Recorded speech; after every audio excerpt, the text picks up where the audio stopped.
Izraz lačni duhovi izvira sicer iz budizma. To so bitja, ki živijo vzporedno človeškemu svetu, ampak so ljudem nevidna. Zato to lahko beremo tako v prenesenem pomenu kot dobesedno ali domišljijsko kot aktualno. Te zadnje slike so nastale v zadnjem letu večinoma. To so prizori, ki se nahajajo v nekakšnem brezprostorju oziroma neki vzorci, ozadja z vzorci nakazujejo, da bi to bile mogoče lahko tapete iz interierja. In zdaj ta interier naseljujejo oziroma vdirajo vanj nekakšni prizori raznolike telesnosti, recimo spoji umetnega in naravnega, recimo torzi ženskih lutk izložbenih, ki jih naseljujejo živali. Ena od teh slik, recimo, se torzo slači v hrošča, kjer se referiram na Kafkovo preobrazbo. Te telesnosti, recimo tudi Luna pridobi to meseno telesnost na sliki 13. luna, ki govori o tej iz koledarja izključeni luni, o prehodu iz lunarnega v solarni sistem štetja, ki je baje nekako označeval prehod iz matriarhata v patriarhat. Ta motiv 13. lune sem pa nadaljevala na drugi sliki, kjer sem pa uporabila še Saturn, ki s Saturnovimi obroči zareže v to luno, kot da je tako meso. Ja, ravno. Ja, malo je mislim, sem imela nek astrološki tranzit Saturna čez luno. Malo se igram tudi z neko planetarno simboliko oziroma. Potem veliko je iztegnanih jezikov, ker smo že ravno pri lačnih duhovih, in po svoje sestavljenih organov in čutil, kar sem tudi pobrala iz tibetanskega budizma, kjer se pojavlja ta motiv daritve cveta čutil jeznim boginjam. Ne vem, če bi budizem posebej vzpostavljala, se mi zdi, da imam ful raznovrstne eklektične vplive, tako.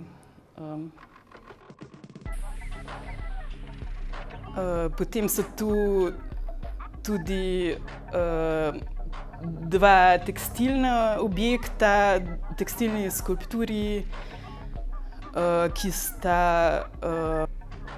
maski pelvisa oziroma medenici, ki tudi mutirata oziroma se razraščata v ta šopek čutil.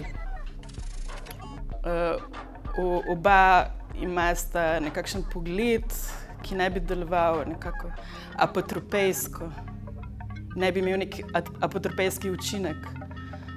To sta v bistvu Anasirmi Vanitas.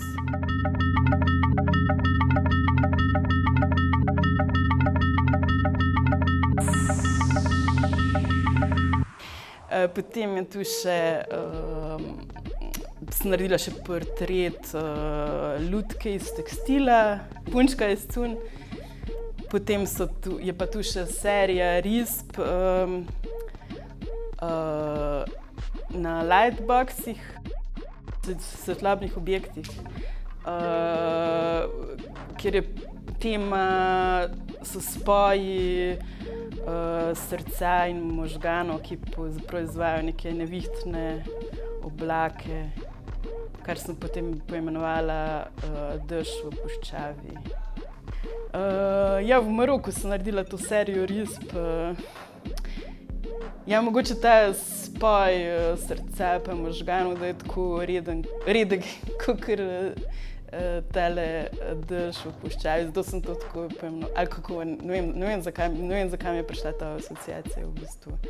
Ampak ja, tam v bistvu sem bila dosti inspirirana s temi maroškimi slikarji, ki so čist brez šole na Juci, tako pa mi je bilo to tudi dosti zanimivo, pa se mogoče kakšen vpliv pozna po načinu.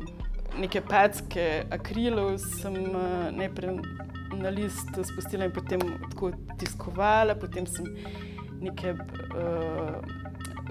bolj tekočo barvo, ki sem jo potem pihala, to v bistvu ne počnem tako pogosto, tako da sem šla bolj v neko taktilnost, se mi zdi. Tudi se mi zdi, da te vsako potovanje malo tako premakne.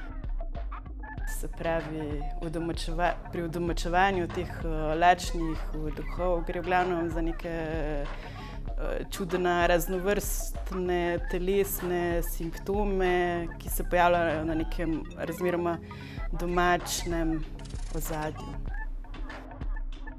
Ja, od nekdaj me je ful zanimala anatomija, kako je svet od znotraj sestavljen, predvsem človeško ali pa živalsko telo, kar je bolj od znotraj, ker se mi zdi, da naša vizualna kultura je predvsem zelo ta spolirana zunanjost, brez napak, in potem me je vedno zanimalo, kako se to secira in kaj je od znotraj in kako to deluje.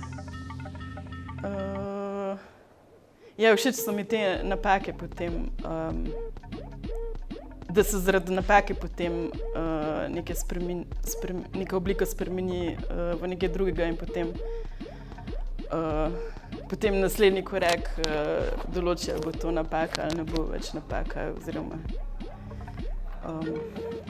v bistvu ni napak, no, ker te napake kakor vodijo naprej.